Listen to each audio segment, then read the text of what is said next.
your back? Are you gonna tell me where you went? All the messages I sent with no reply. It's like that. Bienvenue à tous et je pense qu'on va pouvoir commencer. Julien, on te laisse la parole. Merci. Merci Fanny. Il est midi pile, c'est absolument idéal comme timing. Je remercie à toutes les deux, Fanny et Violaine, pour avoir organisé ce Manager Corner qui nous réunit aujourd'hui pendant une petite heure.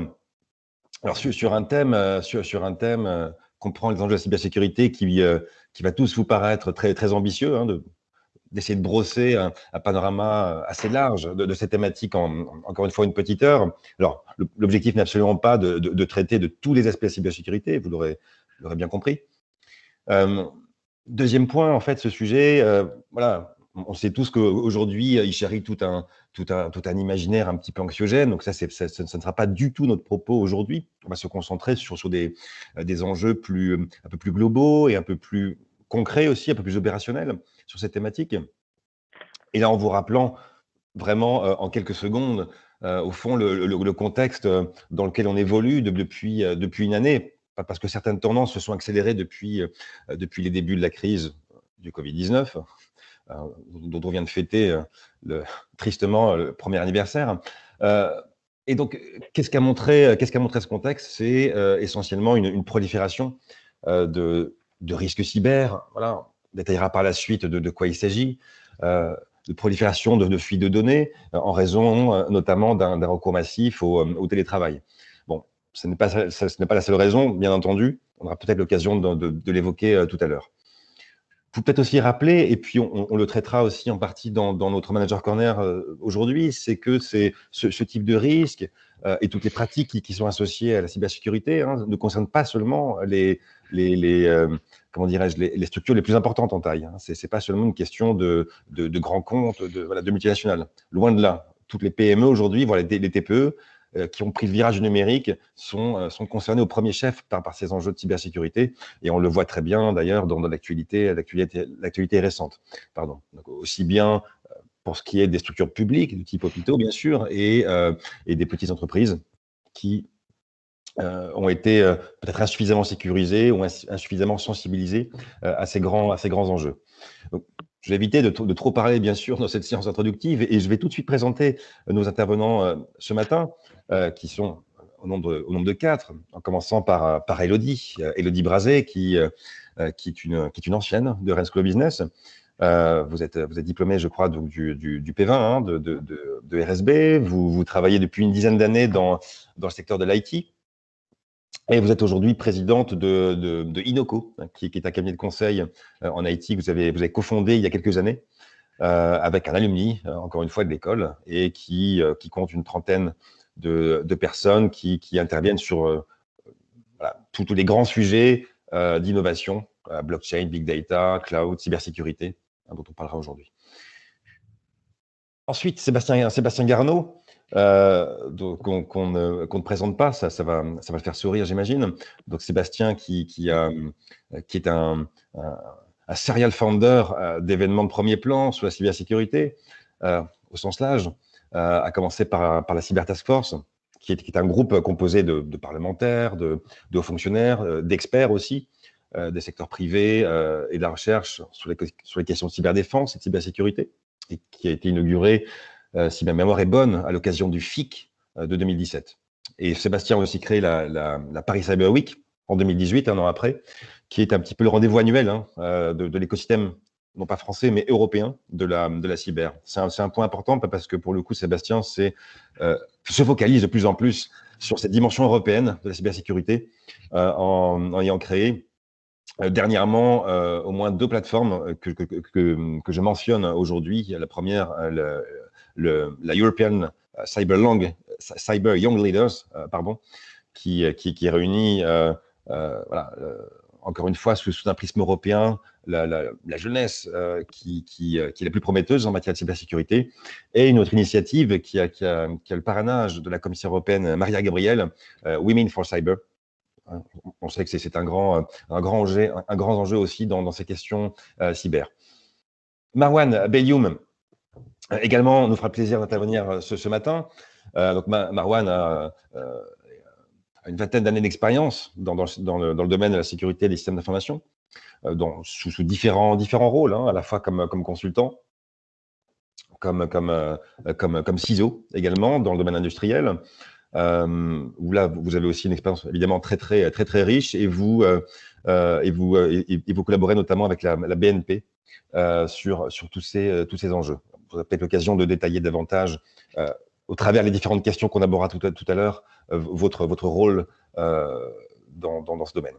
Et enfin, Pierre Goffo, qui lui aussi est un ancien de l'école, qui a aussi une petite dizaine d'années d'expérience dans le conseil en entreprise.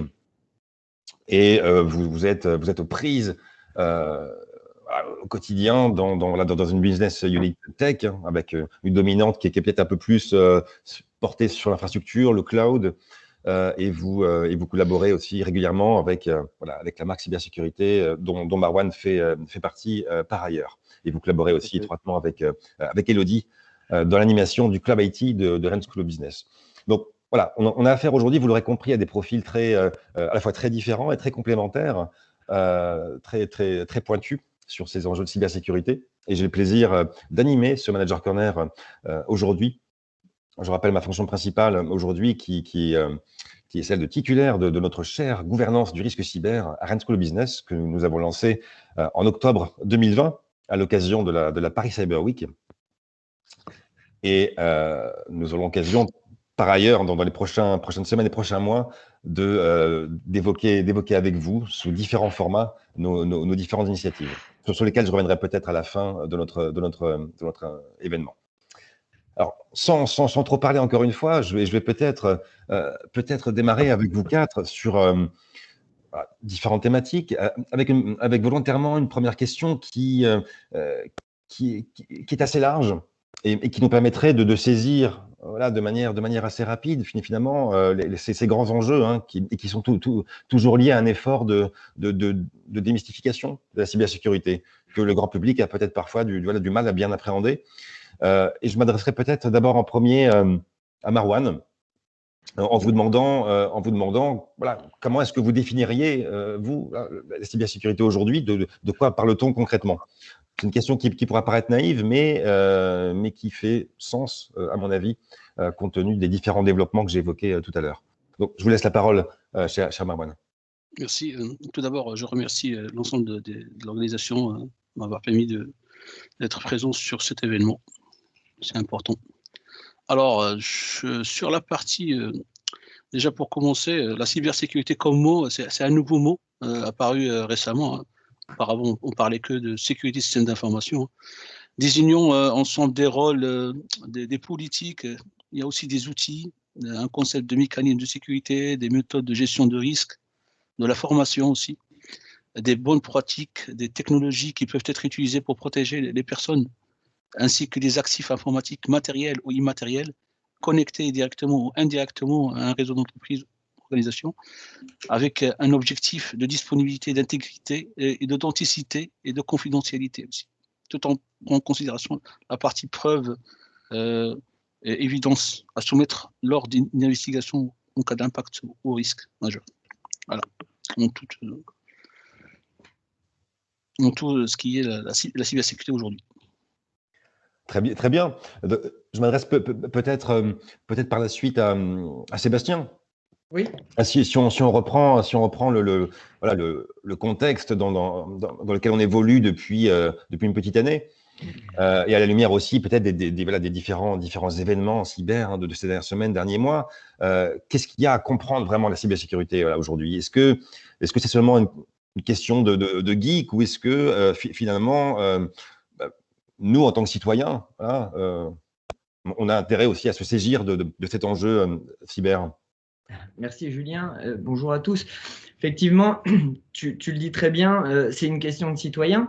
Notre monde est numérique et sera numérisé, et donc la question c'est de savoir quel citoyen on va être dans ce monde numérisé, et plus particulièrement quel chef d'entreprise on va être aussi.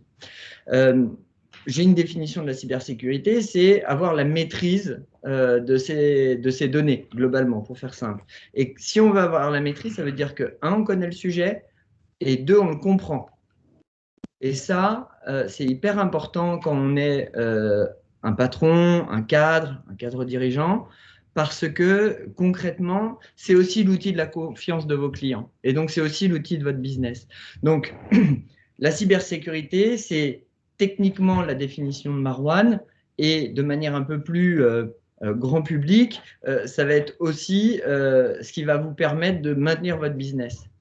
Je vais peut-être pas aller beaucoup plus loin parce que je pense qu'on va rentrer dans le détail, mais il y a un an, on bascule tous dans le télétravail. Qu'est-ce qu'on a fait? On n'était pas prêts, on a choisi des outils, ceux qui fonctionnaient, ceux qui répondaient à notre besoin. On ne s'est pas posé la question de la sécurité, ce qui fait qu'aujourd'hui, on assiste à une ransom wave, à une vague de ransomware qui touche des mairies, des hôpitaux, des entreprises. On parle beaucoup des mairies, on parle beaucoup des hôpitaux parce qu'il y a la crise Covid, mais on ne parle pas des entreprises qui sont en train de fermer à cause de ça. Donc il faut voir la cybersécurité à la fois comme un axe de développement commercial, mais aussi de survie de son entreprise. Merci Sébastien. Est-ce qu'Élodie, vous voulez ajouter quelque chose au propos de Sébastien, voilà, sur ces grands enjeux très ancrés dans l'actualité finalement?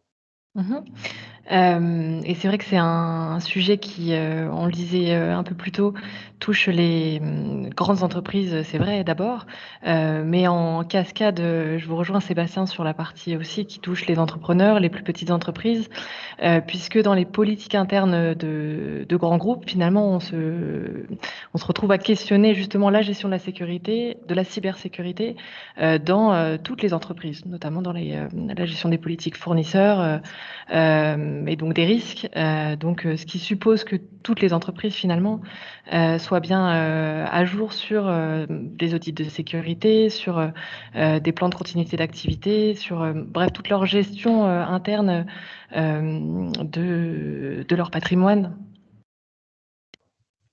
Très bien.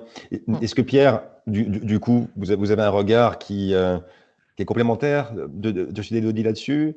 Est-ce que vous avez quelque chose à ajouter?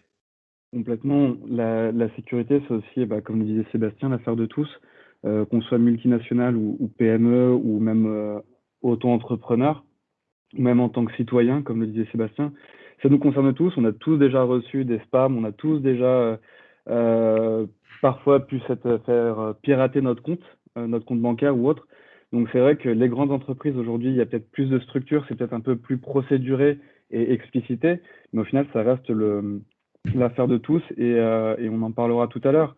L'humain, c'est important, la technologie vient servir l'humain et au final, la cybersécurité, c'est comment on peut allier le meilleur des deux mondes pour permettre au final de vivre plus sereinement et limiter les risques au final. Très, très bien, merci Pierre. Je note que vous avez évoqué le mot spam à un moment, et c'est juste un petit rappel. C'est une véritable industrie aujourd'hui à l'échelle globale qui génère, enfin ça peut nous surprendre, surtout pour un public non initié, c'est une industrie qui génère des milliards de dollars chaque année. Donc c'est pas quelque chose d'anecdotique.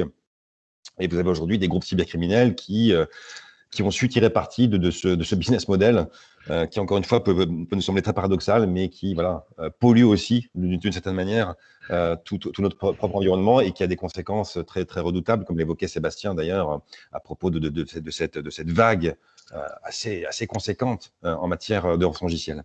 Alors, ce qui lie peut-être, en fait, vos différentes réponses, différentes interventions, ces dernières minutes, c'est peut-être ce volet humain finalement, qu'on commence à aborder peut-être davantage qu'il y a quelques années. L'humain était peut-être le parent pauvre finalement de la cybersécurité, au profit d'une lecture très, très technique qu'on peut évidemment comprendre, et c'est tout à fait légitime bien sûr, il ne s'agit pas de le négliger, fort heureusement, mais est-ce que finalement, en 2021, aujourd'hui, ce facteur humain est encore le maillon faible de la cybersécurité? Ou est-ce qu'on est dans une situation un petit peu différente? Là, je me tourne peut-être vers Sébastien d'abord. Oui, volontiers, merci. Alors, c'est ce qu'on a coutume de dire. On dit que la faille, le problème, il est toujours entre le clavier et l'écran. Moi, je ne suis pas d'accord avec ça.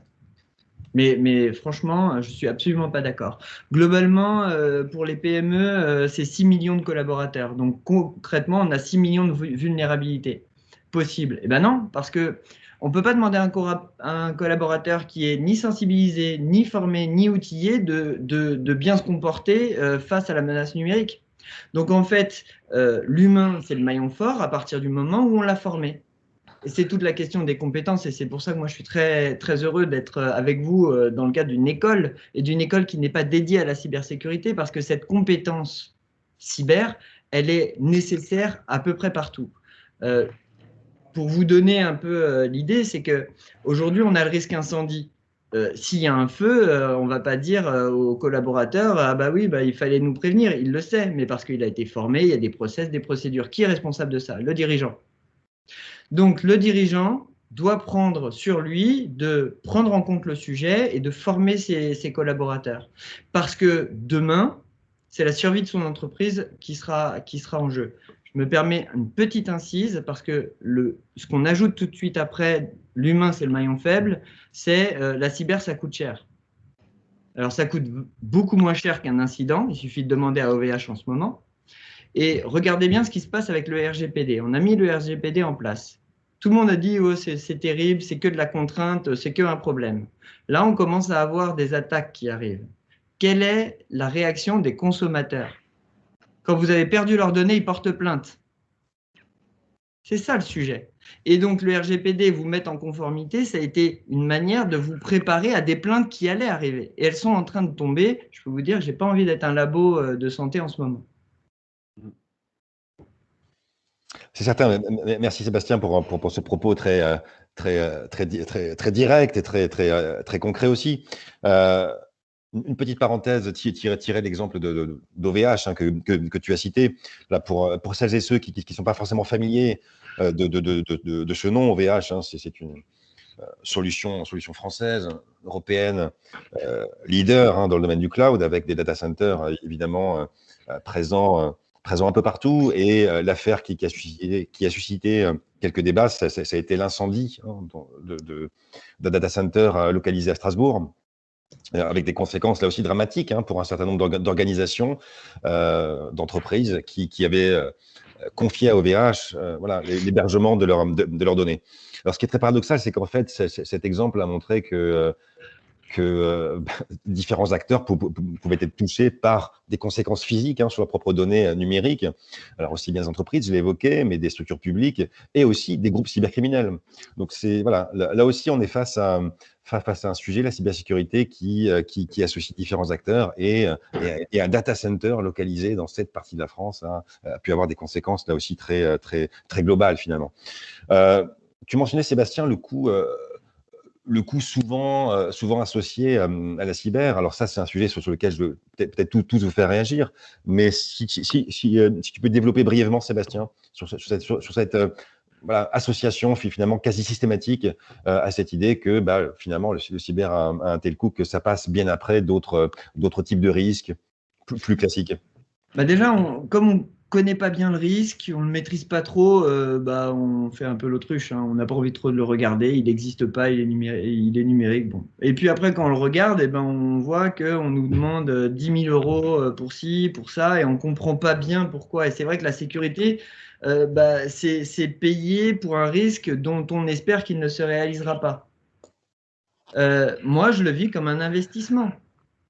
Et je peux vous dire que la question du coût, c'est la question de l'assurance. Hein. Vous payez une assurance, s'il n'y a pas de risque, vous pouvez toujours vous dire que vous avez payé pour rien. Sauf que le jour où ça vous arrive, vous êtes bien content d'être assuré. Là, c'est pareil. On a 3,6 millions de sites Internet qui ont été inaccessibles dans cette histoire OVH. Ça veut dire quoi? Ça veut dire que globalement, il y a 3 millions d'entreprises qui n'avaient plus d'accès, qui n'avaient plus de présence sur le web. Si jamais ils faisaient du e-commerce, c'est du chiffre d'affaires qui est tombé. Donc, avoir investi en amont, avoir préparé, avoir anticipé le risque, ça a permis à beaucoup, ceux qui étaient prêts, de reprendre leur activité et de continuer à faire leur business et de ne pas ajouter à la crise sanitaire la crise numérique. Donc, c'est ça l'histoire du coût, c'est que oui, l'expertise, l'excellence, ça vaut de l'argent, mais cet argent-là, c'est de l'investissement pour nous permettre de ne pas avoir de problème. Très bien. Est-ce que Marwan, vous avez un regard voilà, différent ou concordant celui de Sébastien sur cette idée de coût associé à la cybersécurité? Parce que du coup, vous avez un regard très, là aussi, peut-être très opérationnel là-dessus, avec une expérience de différents secteurs, différentes industries. Donc, Je suis tout à fait d'accord avec Sébastien là-dessus, sur la partie risque. Je reviens aussi sur le facteur humain. Il convient donc de s'attacher aux individus dans les organisations, à leur interaction avec les données sensibles, pour pouvoir réduire au maximum le risque et les conséquences des cyberattaques d'aujourd'hui et de demain. On compte typiquement 3 catégories de risques liés au facteur humain, juste pour préciser.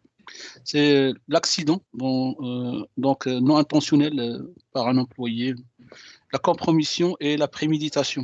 Il est important de noter que ces 3 situations ne sont pas étanches les unes aux autres. Ils varient selon un certain nombre de facteurs. Il vient donc analyser, de comprendre les différents comportements numériques des collaborateurs.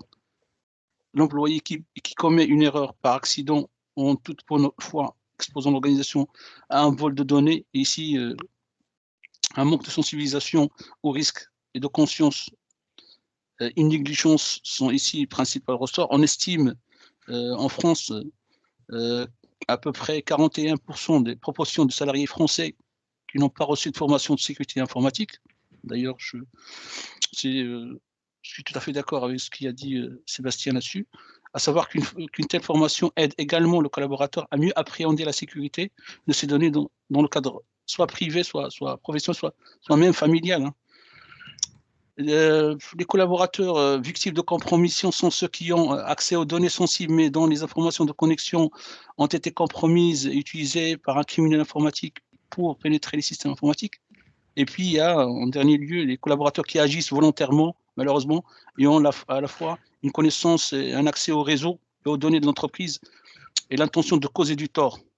Et ont déjà envoyé toute connaissance de cause des informations à des tiers, confidentielles, secrètes, etc.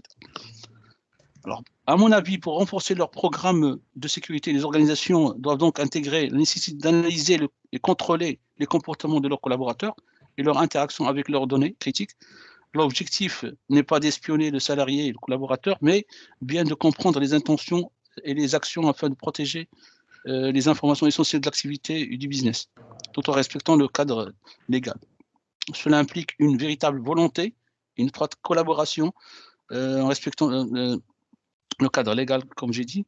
Étroite collaboration entre l'ensemble des fonctions de l'entreprise, depuis les ressources humaines, les équipes informatiques et les représentants du personnel. Donc, les organisations devront faire de la sécurité un enjeu partagé par l'ensemble des collaborateurs en mettant en place une campagne régulière d'information et de sensibilisation. Maintenant, si on revient sur la partie risque versus budget à implémenter ces différentes stratégies de sécurité, là aussi, on pourrait plus rentrer en détail sur l'événement. Merci Marwan. Je retiens un petit point de votre propos. Vous avez évoqué à un moment la question des données sensibles. Alors ça, c'est vrai que c'est un enjeu capital, parce qu'en fait, on est peut-être aujourd'hui de plus en plus face à un enjeu de classification, de catégorisation des données. Ce qu'on mesure bien aujourd'hui avec les données de santé, hein, qui font à la fois objet de convoitise et qui sont très ciblées par des acteurs malveillants. Donc, ce que vous avez dit sur ces données sensibles, moi, ça m'a interpellé. On pourra peut-être évoquer tout à l'heure dans la question-réponse. J'aimerais venir à Élodie et Pierre, encore une fois, pour essayer de creuser ou d'élargir hein, cette notion de coût, encore une fois, associé à la cybersécurité. Vous, dans vos secteurs, avec votre propre expérience dans ce domaine numérique, quel est votre regard aussi sur cette notion de coût? Je laisse peut-être la parole à Élodie si vous souhaitez réagir. Oui, sur la notion de coût, c'est vrai que c'est un investissement, c'est sûr. En termes, alors par exemple de formation, hein, là par exemple, on a prévu des formations d'une journée pour des profils plutôt développeurs sur la sécurité applicative en fait, hein, sur les bonnes pratiques de rôle de développeur, sur la gestion des données sensibles, la gestion des sessions, les contrôles des accès, etc. Donc ça, évidemment, c'est un coût. Ça a aussi un coût en termes de temps, d'énergie, la rédaction de chartes qui sont ensuite diffusées en interne.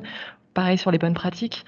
Maintenant, comme le disait Sébastien, c'est des coûts et des investissements qui sont nécessaires si ensuite on attend des personnes qu'elles justement elles appliquent ces bonnes pratiques. Encore faut-il les savoir et les connaître. Donc c'est un coût probablement nécessaire que du coup les sociétés investissent, quoi. C'est sûr. Et après, au-delà de ça, pour rebondir sur ce que disait Marwan, c'est vrai que la gestion je crois que ça s'appelle le droit d'en savoir, un peu comme dans le bureau des légendes. Voilà, qui a le droit d'accéder à quoi. Ça permet aussi, quand on a une bonne politique à ce niveau-là, de réduire les risques de fuite accidentelle ou intentionnelle, hein, bien sûr. Très bien, merci Élodie. Julien. Est-ce que Pierre, vous avez un propos en complément? Moi, je pourrais donner des exemples justement de cas qui sont arrivés chez des clients, vraiment petites entreprises et grandes entreprises. J'ai commencé par une petite entreprise, c'était une PME. Dans le cas d'un événement, le PDG me dit, bah voilà, moi j'ai un problème, c'est que je me suis fait attaquer et en fait, c'est ma comptable, elle a reçu un email me demandant, c'est un fournisseur qu'on devait payer et que j'avais donné mon accord et que c'était hyper urgent et qu'il fallait que qu'elle paye directement. Et elle a payé sans du coup recontacter le PDG pour savoir si c'était vrai ou pas. Il me demandait s'il y a des outils qui me permettent justement d'éviter. Et je lui ai dit, ben, au final, oui, il y a des outils, mais directement, et c'est pour revenir sur le propos de l'humain, il y aura toujours une part de risque qu'on ne pourra jamais limiter. Donc aujourd'hui, on a la chance d'évoluer dans un monde où des technologies, des nouveaux outils, des nouvelles startups qui vont faire des innovations de rupture, on va en connaître tous les jours. Est-ce que c'est pertinent? Est-ce que ça va être utile? On le voit bien, pas forcément à chaque fois, parce qu'il y a toujours l'humain au centre. Donc pour moi, le coût, c'est surtout aussi de prendre le temps d'expliquer. Et je rejoins Sébastien là-dessus, c'est expliquer s'il faut mettre des process. On met bien des workflows en place à toute étape de projet informatique, que ce soit au niveau du droit du travail, au niveau des RH. Enfin, il y a des process pour tout. La sécurité, la cybersécurité, ça reste un process qu'il faut bien définir et prendre le temps de le définir, et ce qui nous permet après d'être beaucoup plus à l'aise. Et dans le cadre d'autres clients, et là pour une multinationale, pareil, on a des campagnes du coup des équipes sécurité qui ont programmé une attaque de phishing en disant, bah voilà, on a diffusé des emails à tous les salariés et prestataires du groupe en disant, en pièce jointe, on vous met la rémunération de tout le comité exécutif de la société dans un souci de transparence pour que voilà, vous puissiez aussi avoir accès à l'information. Forcément, c'était trop gros. Enfin, normalement, personne ne clique dessus. Et il se trouve que bah, il y a eu un taux d'ouverture quand même qui était assez important. Et donc, du coup, on a eu le droit à une séance de sensibilisation, aussi bien prestataires, consultants, nous, managers de consultants, sur les bonnes pratiques. Et là où je rejoins Marwan et Sébastien aussi, c'est qu'il faut perpétuellement se renouveler. On fait bien des procédures de sauvegarde de nos PC, de nos serveurs. On met en place toutes ces redondances-là, bah, à l'humain aussi de faire des bonnes piqûres de rappel. Merci beaucoup Pierre. Finalement, vos regards sont très complémentaires là-dessus. Je vais revenir à ces dimensions humaines sur lesquelles on s'est peut-être tout petit peu écarté à certains moments. Je voulais juste, pour clore sur cette notion de coût, prendre une question dès maintenant en fait qui a été posée par Guillaume. Et qui me semblait importante voilà, est-ce qu'on Guillaume demandait peut-on être assuré par une compagnie d'assurance en cas de cyberattaque? Bon, là aussi c'est une dimension qui finalement aujourd'hui nous revient, je dirais trivialement en pleine face à la faveur de la crise. Pour celles et ceux voilà qui ont un regard peut-être précis dessus, je vous laisse intervenir. Il y a des nouvelles assurances qui existent pour se couvrir du risque cyber. J'ai le cas justement avec un partenaire technologique chez un client. C'était en gros comment se couvrir contre le risque cyber. Aujourd'hui, c'est des assurances qui sont par palier et qui sont assez chères.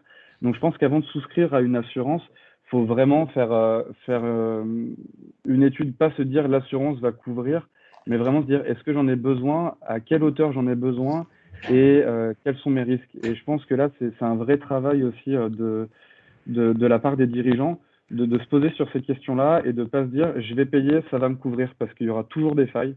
Donc voilà, il existe des nouvelles solutions quand même, mais c'est pas à prendre à la légère ou à se dire ça m'empêchera d'avoir à former des salariés parce que quoi qu'il arrive, je serai dédommagé. Le préjudice en termes d'image de marque, en termes de temps passé, c'est bien trop fort et ça doit être appréhendé aussi. Et puis peut-être pour prolonger, l'assureur, il va se poser la même question, hein. Lui, il gère du risque, hein. Il va se dire, si toi, chef d'entreprise, tu prends aucune mesure en interne pour réduire ton risque, je ne vais pas le couvrir, hein. Donc, ça va être aussi un élément de la prise en compte du calcul de la prime qui va être de savoir, est-ce que vous faites ou non une faute de gestion quelque part, hein. Comment vous gérez le truc? Comment vous gérez votre risque de votre présence dans les réseaux? Et on parle du numérique et d'Internet, mais on pourrait parler des outils, je sais qu'on va en parler. Ce que je disais dans le chat, c'est qu'il y a des assurances des offres d'assurance qui commencent à sortir. J'attire peut-être l'attention sur un risque important. Quand on discute avec les assureurs, c'est qu'il y a les assureurs, je vais le dire comme ça, français et les assureurs anglo-saxons. Les anglo-saxons, ils paient les rançons. C'est ce qu'il y a de pire. C'est ce qu'il y a de pire. Donc, si jamais vous voulez regarder l'offre d'assurance et que vous tombez sur un assureur qui s'appelle Hiscox, et qui est d'ailleurs basé dans un paradis fiscal, passez votre chemin. Allez voir ce que fait Allianz, allez voir ce que fait, je ne sais pas, je cherche un assureur anglais pour pas mettre un assureur français en avant, peu importe. Mais regardez bien aussi qui va vous assurer.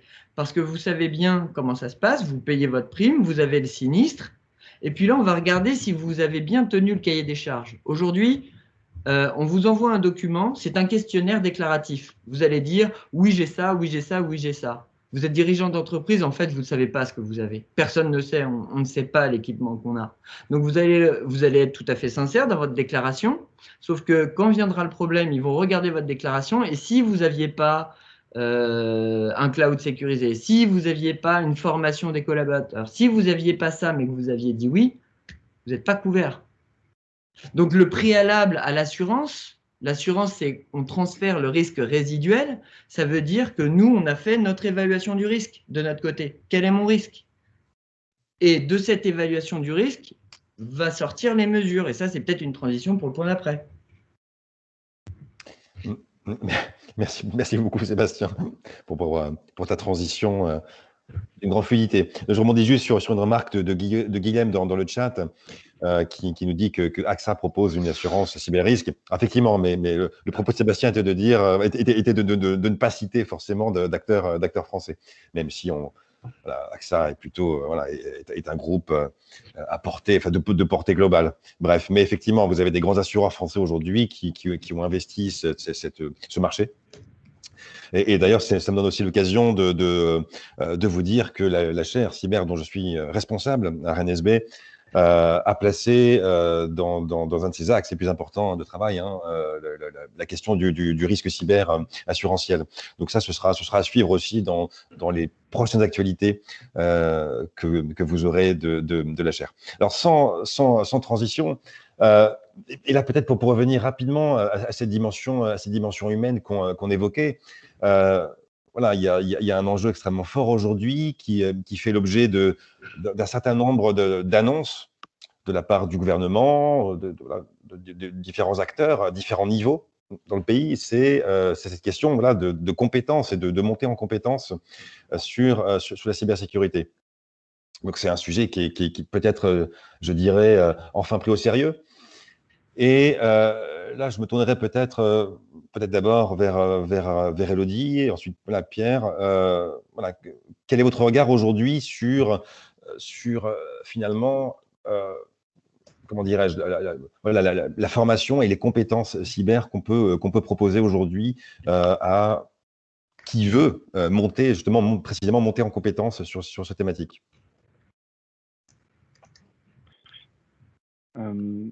Côté formation, il y a beaucoup de choses qui se font. Déjà, il y a des écoles qui lancent aussi des masters qui sensibilisent aussi bien des écoles de dev que des formations type Sciences Po pour plus la gouvernance, le côté vraiment fonctionnel de la sécurité, mais également côté technique.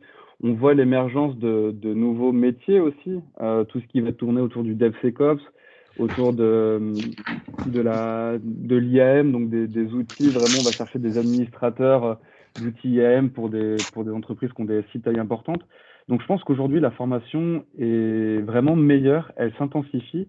Et ce que je remarque aussi, c'est qu'il y a quand même une sensibilisation forte des jeunes générations sur ces thématiques-là. Aujourd'hui, la sécurité fait partie des best practices de développement. Et même si c'est pas forcément toujours réalisé, ou on va pas toujours le retrouver partout, dès la formation, maintenant, c'est impliqué. Et aujourd'hui, il y a quand même des forums communautaires pour les développeurs ou pour les... je parle développeurs, mais consultants en informatique de façon globale, qui permettent d'avoir un accès à l'information de base vraiment facilement. Et je pense qu'on va tendre demain vers la généralisation des bonnes pratiques, vers l'émergence de nouveaux métiers qui vont faire en sorte que la sécurité va être prise en phase dès la conception d'un projet et plus en mode pompier comme ça a pu être le cas par le passé.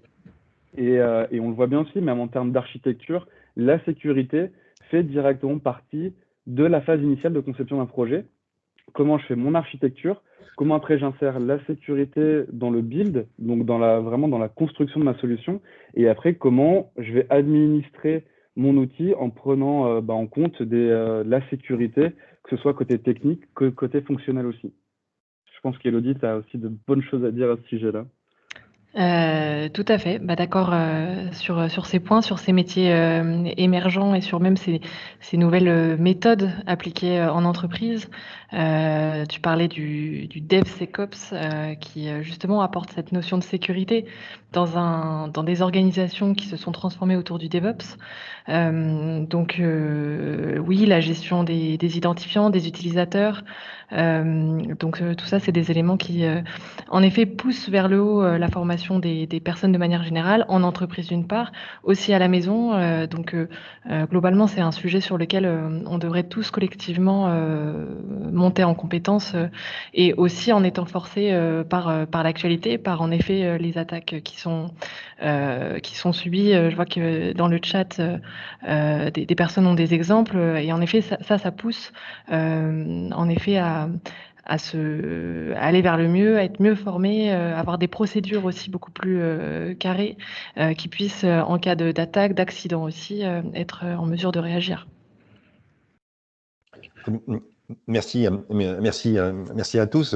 Avant de faire peut-être réagir rapidement Marouane sur ce plan, je retiens de vos deux propos, Pierre et Élodie. Pierre, c'est cette idée finalement de cybersécurité by design qui n'a pas forcément été suffisamment portée dans le débat. Donc ça, c'est peut-être aussi une thématique à davantage s'approprier, y compris par les managers. C'est encore une fois thématique qui n'est pas seulement réservée aux ingénieurs, même si on aime tous beaucoup ici, évidemment, les ingénieurs. Et puis Élodie, du coup aussi, comment dirais-je, cette volonté aussi de décloisonner ces grands enjeux. Alors, je passe peut-être rapidement la parole à Marouane sur cette idée de compétences et de formation. Alors, les compétences aujourd'hui sur la cybersécurité, c'est divers. Il y en a tellement et ça évolue énormément. Passons par la partie DevOps, comme a dit Pierre, sur la partie DevSecOps, tout ce qui est gouvernance aussi, maîtrise du risque dans tout secteur d'activité, et tout ce qui est ciblé sur la partie formation aussi. Voilà.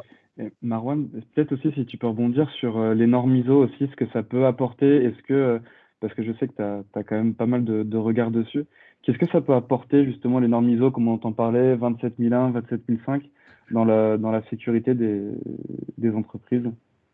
Alors c'est une bonne approche, hein. Merci Pierre. Alors pour la partie ISO, tout ce qui est normalisé aujourd'hui au sein d'une entreprise, ça facilite aussi la valorisation des assets et des data, hein. dès qu'on a une bonne organisation, une bonne documentation de l'ensemble des process et des technologies utilisées et les rôles de chacun des collaborateurs au niveau organisation, on maîtrise un peu le risque. Donc on maîtrise les risques, on réduit un peu le risque résiduel à un niveau acceptable. Et puis, en maîtrisant ce risque, on pourrait éventuellement aller de l'avant sur la visibilité au management en termes de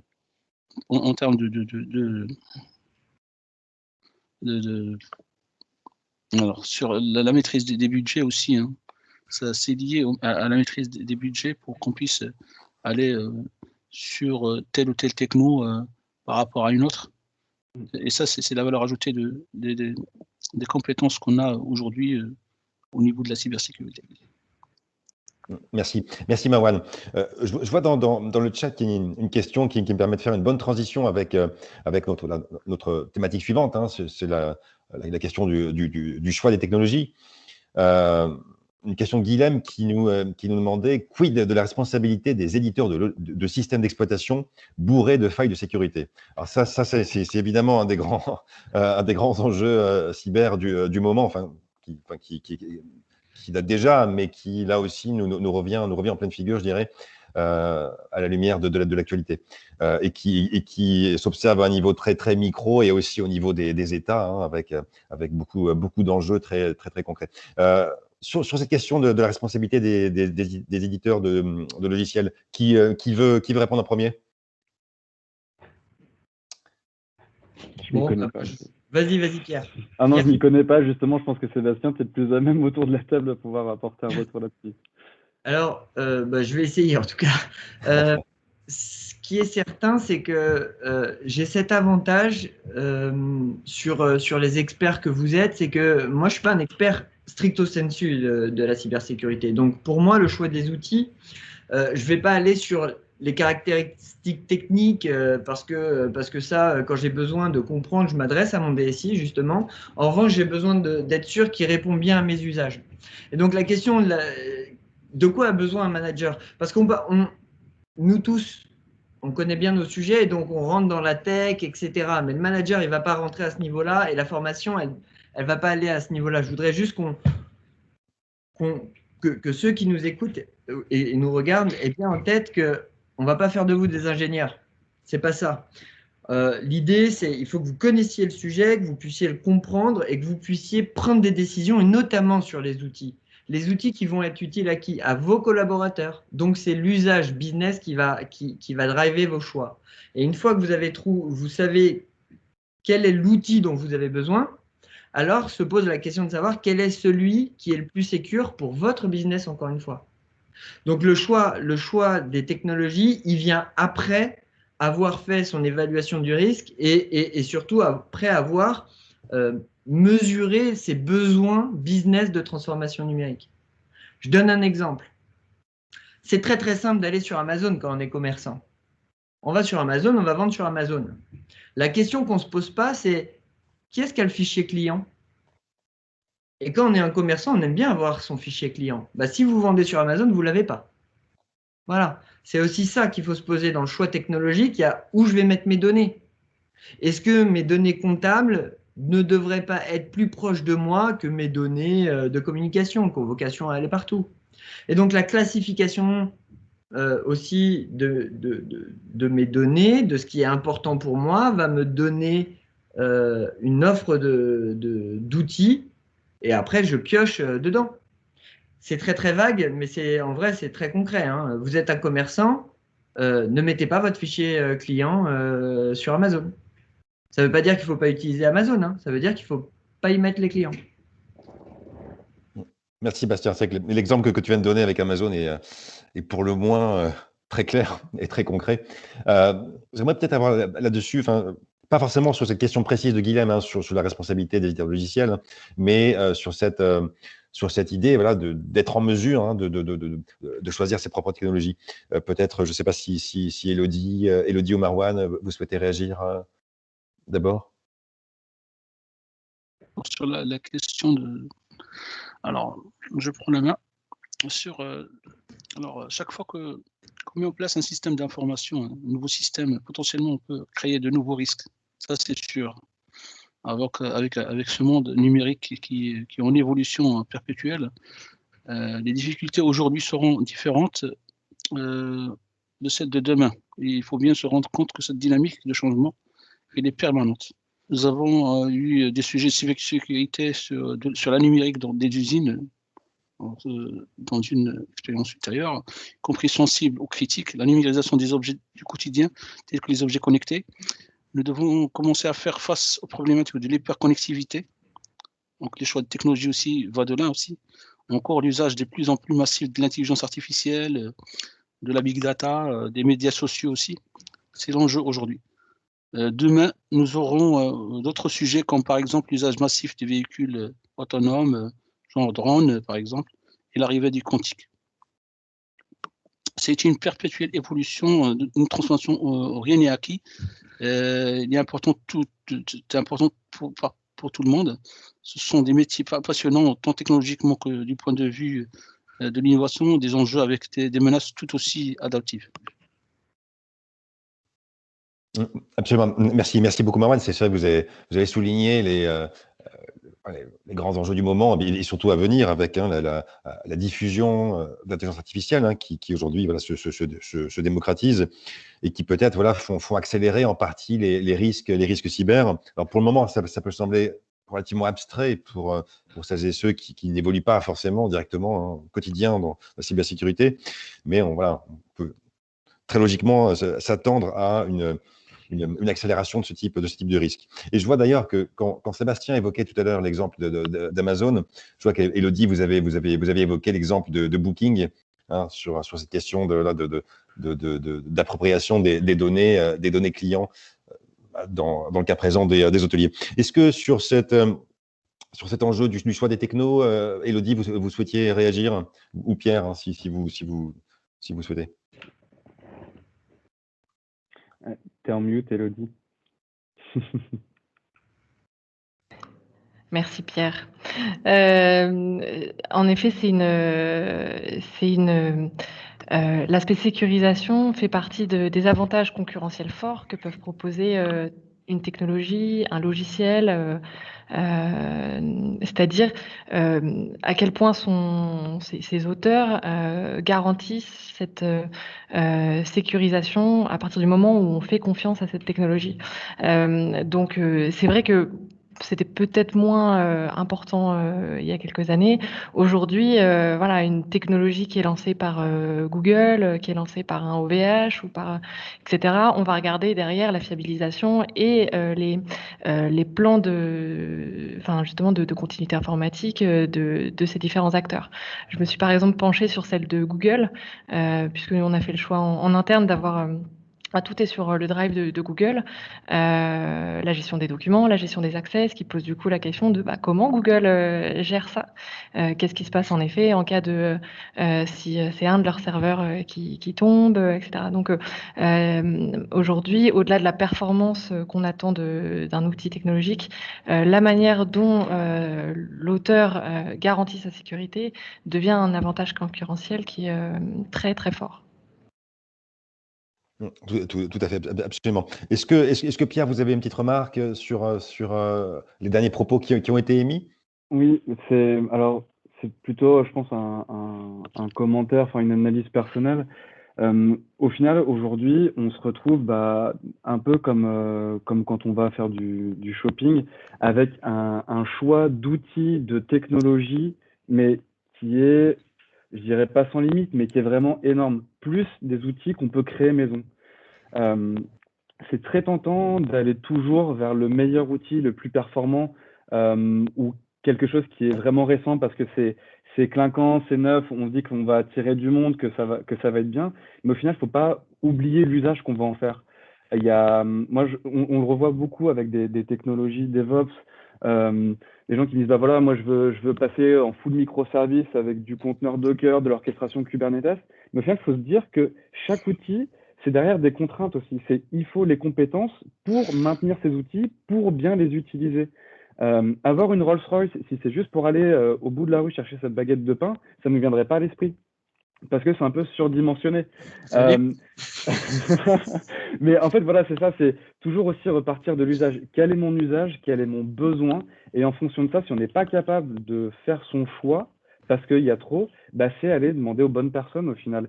C'est aller demander à son CTO, c'est aller se renseigner sur des forums, c'est aller à des événements professionnels et poser des questions. Et au final, ça va permettre de confronter son choix et de se dire, bah, j'ai peut-être pas besoin du plus gros outil parce qu'il sera difficile à maintenir, mais un outil un peu plus robuste et plus simple, bah, au final, c'est celui qui va me garantir la meilleure fiabilisation de mon SI ou le meilleur process et de diminuer mon risque encore une fois.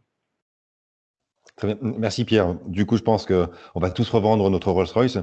Euh, euh, non, vous évoquez un point qui m'a plu, hein, enfin, qui peut sembler là aussi un peu un lieu commun, mais qui est tout à fait central, c'est de ne pas oublier les usages qu'on va faire. Et ça, c'est peut-être un aspect qui, dans certains cas, peut être mis au second plan. Donc ça, c'est un point intéressant, et c'est pour ça qu'avoir le retour aussi, évidemment, des opérationnels, entre guillemets, dans la cybersécurité est toujours d'une très, très grande pertinence. Alors, un dernier point en lien avec ce que vous avez évoqué aussi, hein, pour clore l'échange, avant de prendre évidemment des questions du public, hein, entre guillemets. J'aime beaucoup ce terme dans ce contexte présent. C'est un point peut-être lié à cette idée de gouvernance de la cybersécurité. Hein, c'est comment au fond améliorer, comment insuffler une vraie culture de la cybersécurité d'entreprise. Alors, vous avez chacun, à différents moments de notre événement, évoqué quelques pièces du puzzle, quelques-uns de vos conseils, de vos retours d'expérience. Comment essayer, peut-être en prenant vos propres cas, hein, Sébastien, Élodie, Pierre et Marouane, comment dans votre cas, vous pourriez contribuer à améliorer cette culture de la cybersécurité? Alors, on peut commencer, je sais pas, Sébastien, si tu veux intervenir. Avec plaisir, je m'attendais à être le dernier. Alors, il y a ce dont on est responsable et ce dont on n'est pas responsable. Ce dont on n'est pas responsable, c'est l'illisibilité de l'offre cyber. On n'y comprend rien. Donc malheureusement, c'est vrai qu'une fois qu'on se retrouve et qu'on n'y connaît rien, cyber, c'est très compliqué. Donc premier conseil, vous rapprochez de Julien, enfin de notre groupe, hein, vous faire aider par ceux qui savent. Ceux qui savent et qui n'ont pas d'intérêt en plus à vous placer telle solution plutôt que l'autre. Donc là-dessus, surtout se faire aider, même un ingénieur du plus haut niveau qu'il est, en cyber, il a toujours beaucoup d'humilité, hein. On se fera tous attaquer d'une manière ou d'une autre. La question, c'est comment on pourra être résilient. Quels sont les obstacles aussi? La méconnaissance. Et parce que c'est compliqué, on ne veut surtout pas regarder le sujet. Donc, parce que les gens ne savent pas, on a un problème. Mais une fois que peut-être ils pourraient savoir, ça les ennuie. Donc, ils font l'autruche jusqu'au moment où ils se prennent l'attaque. Et là, il leur reste même plus les yeux pour pleurer parce qu'ils doivent aussi les mettre en gage. Et donc, c'est pas tout à fait la réponse, mais je m'arrête avec ça. On vient d'un monde où on avait le même métier pendant 40 ans. Désormais, on a des compétences qui ont vocation. C'est l'obsolescence programmée des compétences. Et c'est Marouane qui le disait, hein. Dans 10 ans, on sera dans l'IoT partout, tout sera autonome et donc l'utilisation des choses sera différente. Donc, ça veut dire qu'il faut de la formation continue pour répondre aux usages. Lorsque vous mettez une contrainte de sécurité trop importante à votre collaborateur, il ouvre un Gmail à côté pour contourner la sécurité. On le fait tous, même moi je l'ai fait. Bon, je le fais un peu moins. Pour dire quoi? Parce que si c'est compliqué, on prend le chemin le plus simple. Donc, l'un des obstacles, c'est peut-être cette difficulté. En fait, les choses sont très simples à partir du moment où on sait à qui s'adresser. Et je crois que Julien fait partie des gens à qui il faut faire confiance. Merci Sébastien, tu places beaucoup d'attentes en moi. Sans transition, je transmets la parole à Marouane, Élodie et Pierre, si vous souhaitez ajouter un mot en matière de culture de cybersécurité, avant qu'on prenne quelques questions sur le temps très rapidement. D'accord. Alors, je reviens aussi au facteur humain, hein, qui doit être au centre de la politique de cybersécurité de chaque organisation, hein. Reste à convaincre à chacun que celle-ci est l'affaire de tous. Pour installer une meilleure condition, une culture de cybersécurité partagée par tous au sein d'une organisation, il est indispensable de s'appuyer sur les seuls acteurs, direction, comme je t'ai dit tout à l'heure, représentants, collaborateurs, RH et DSI, RSSI. La culture devrait insister de manière plus importante sur l'intégration de la sécurité en amont, dans un cycle de développement de logiciels, par exemple métier. Un des meilleurs moyens de sensibiliser tous les services d'entreprise à la gestion de données sensibles avec la RGDP. Comme vous l'avez mentionné tout à l'heure, la security by design est même devenue une norme pour empêcher que le logiciel ne devienne en lui un maillon faible.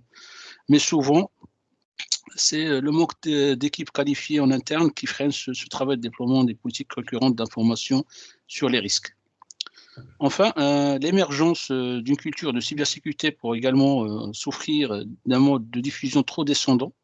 L'adhésion des collaborateurs passe par une forte implication de la direction, mais aussi par du middle management, ce qui implique de placer en permanence l'utilisateur final et ses besoins au centre des préoccupations.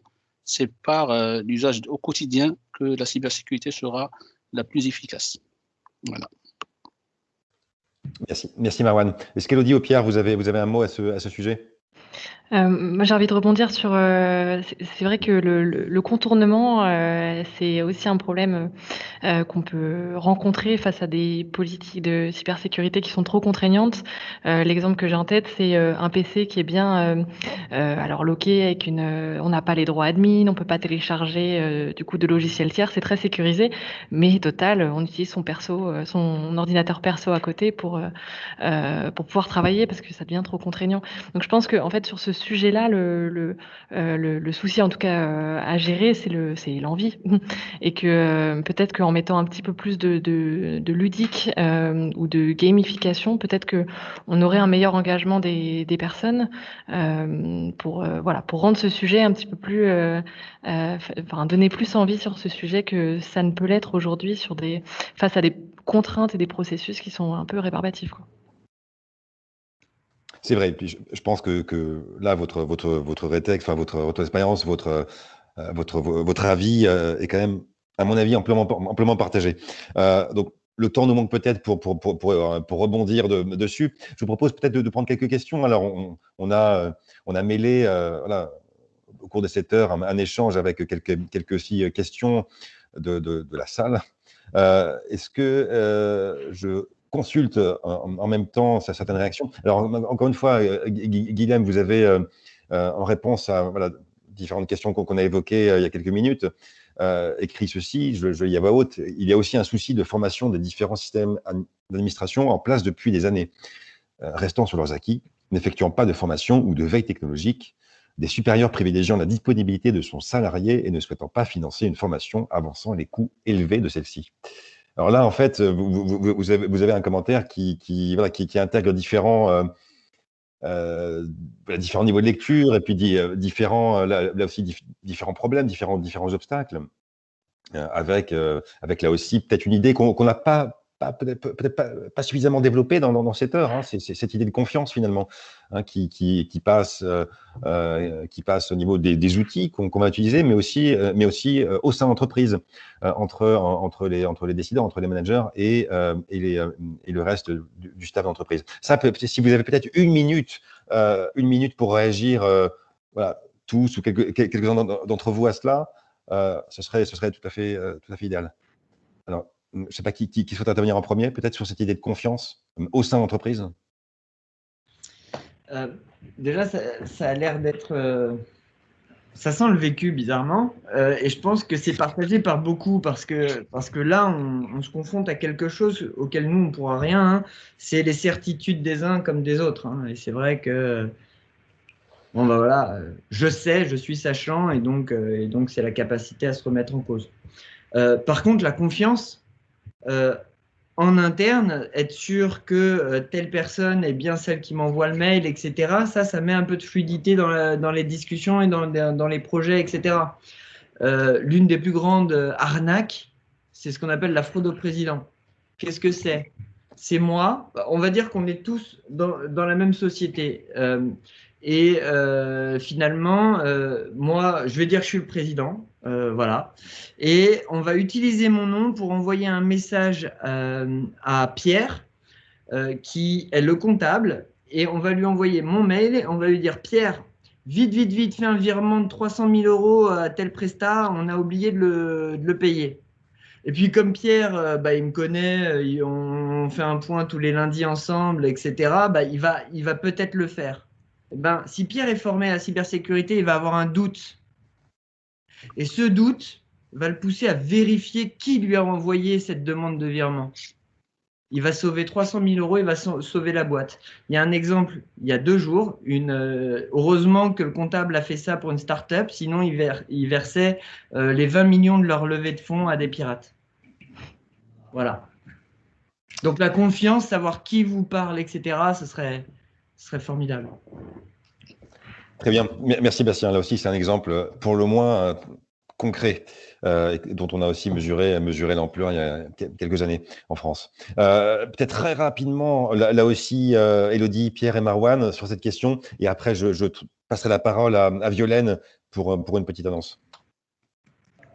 Non, je pense que comme partout, il faut être curieux à tous les niveaux. C'est de ne pas avoir peur de poser des questions. Exemple tout bête aussi, parce que je pense que c'est utile. L'autre jour, j'ai reçu un email de ma société pour une nouvelle société d'épargne salariale. Je ne savais pas si c'était un spam ou pas. J'ai préféré envoyer un email à la personne qui gère l'administration du personnel pour savoir, j'ai reçu cet email, est-ce que c'est bon ou pas? Elle m'a dit oui, on a changé d'organisme, du coup c'est bon, tu peux y aller. Ça m'a pris 2 secondes et je l'ai su. En fait, c'est juste en me disant, si j'ai un doute, si je le sens comme ça, je pose la question. Et il n'y a pas de mauvaise question, il n'y a pas de question bête. Et c'est juste après aller savoir à qui aller poser la question. Et là, c'est aux dirigeants de la société de mettre en place des bons indicateurs pour que les gens savent à qui s'adresser pour n'importe quel sujet. Merci Pierre. Est-ce que Élodie ou Marwan, vous souhaitez faire un dernier commentaire? Alors de mon côté, je vais partager un site pour tout ce qui est compétences sur le numérique, tout ce qui est il va aider à toute personne à être mieux informée sur tout ce qui est numérique, tout ce qui est transformation digitale et aussi la sécurité. Merci Marwan. Je ne sais pas si Élodie, vous aviez un commentaire. Oui, on a eu le même exemple. J'en profite au bureau des alumni où notre trésorier a reçu une demande de virement de notre président et qui était du phishing, quoi. Voilà. Pierrick, j'ai l'impression que vous aviez une question. Oui, j'ai une remarque. Oui. Je suis un alumni aussi, ex-IMBA. Pour info, j'ai rejoint une start-up rennaise que je vous invite à regarder qui s'appelle Anotherway, qui répond aux problématiques de social engineering. Et on en a discuté hier. On serait très heureux d'accompagner le Rennes School of Business. Je suis déjà en contact avec Jordan Pedron, mais un peu plus en avant, pour vous faire découvrir ce qu'on a mis en place, qui est en fait une plateforme qui permet de visualiser ce qu'un attaquant verrait de votre profil numérique, de votre vie numérique. Donc on est vraiment dans le social engineering, l'objectif étant de permettre aux personnes d'être mieux averties, mieux éduquées, mieux sécurisées, et ne plus être une cible facile, et donc plus une porte d'entrée pour rentrer dans les organisations, et donc permettre aux forts Vauban que les organisations ont construites, en fait, d'éviter que les petites ressources qui s'appellent les humains qui y collaborent deviennent des points d'accès pour pénétrer dans le SI. Voilà. Tout ce que vous avez dit tout à l'heure est vrai. Attaque au président, CDER, Châlons-en-Champagne, 14,7 millions d'euros volés en décembre. Volé. Oui. La comptable s'est fait usurper. Elle a viré 14,7 millions d'euros en Allemagne. C'est drôle, j'ai mis le lien dans le chat, justement. Voilà. Oui, suivez mon profil LinkedIn.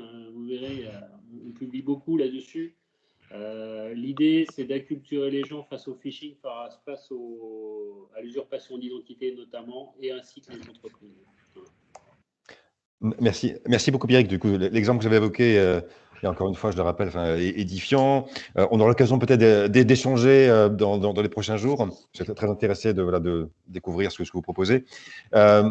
Et je profite de ces derniers instants pour rebondir sur le post de Fanny dans le chat sur la première formation continue qu'on propose à Rennes School of Business en matière de cybersécurité, avec un certificat mis en place ces derniers mois, et qui a vocation à répondre à certains des grands aspects qu'on a évoqués au cours de cette heure. Donc le lien web est disponible dans le chat. On pourra vous le transmettre évidemment sans problème par la suite. I guess you're back. Are you gonna tell me where you went? All the messages I sent with no reply.